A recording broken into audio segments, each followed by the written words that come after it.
Match number 62 match అనేది Royal Challenge Bengaluru versus Delhi క్యాపిటల్స్కి మధ్య జరిగినటువంటి ఈ మ్యాచ్లో రాయల్ ఛాలెంజ్ బెంగళూరు గెలుపొందడం అనేది జరిగిందనమాట. అయితే తొలిసారిగా టాస్ గెలిచి ఢిల్లీ క్యాపిటల్స్ బౌలింగ్ ఎంచుకుంది. బ్యాటింగ్ దిగినటువంటి రాయల్ ఛాలెంజ్ బెంగళూరు రజిత్ పటిదార్ వచ్చేసరికి 32 బంతుల్లో 52 పరుగులు చేశారు.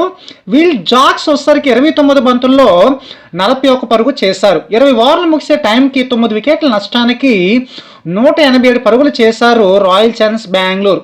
ఇక ఢిల్లీ క్యాపిటల్స్ బౌలింగ్ విషయానికి వచ్చేసరికి రాషిక్ సలాం వచ్చేసరికి 3 ఓవర్లు వేసి 23 పరుగులు ఇచ్చి 2 వికెట్లు తీసుకోవడం జరిగింది. ఖలీల్ అహ్మద్ వచ్చేసరికి 4 ఓవర్లు వేసి 31 పరుగు ఇచ్చి 2 వికెట్లు తీసుకోవడం జరిగింది. తర్వాత బ్యాటింగ్కి దిగినటువంటి ఢిల్లీ క్యాపిటల్స్ అక్షర్ పటేల్ 39 బంతుల్లో 57 పరుగులు చేశారు.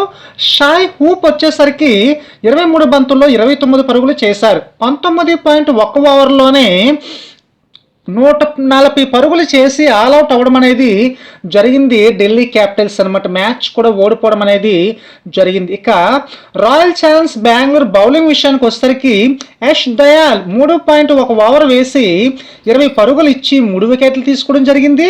లాకీ ఫెర్నూసన్ వచ్చేసరికి 4 ఓవర్లు వేసి 23 పరుగులు ఇచ్చి 2 వికెట్లు తీసుకోవడం జరిగింది. ఇక ప్లేయర్ ఆఫ్ ది మ్యాచ్ వచ్చేసరికి కెమెరాన్ గ్రీన్కి ఇవ్వడం జరిగింది.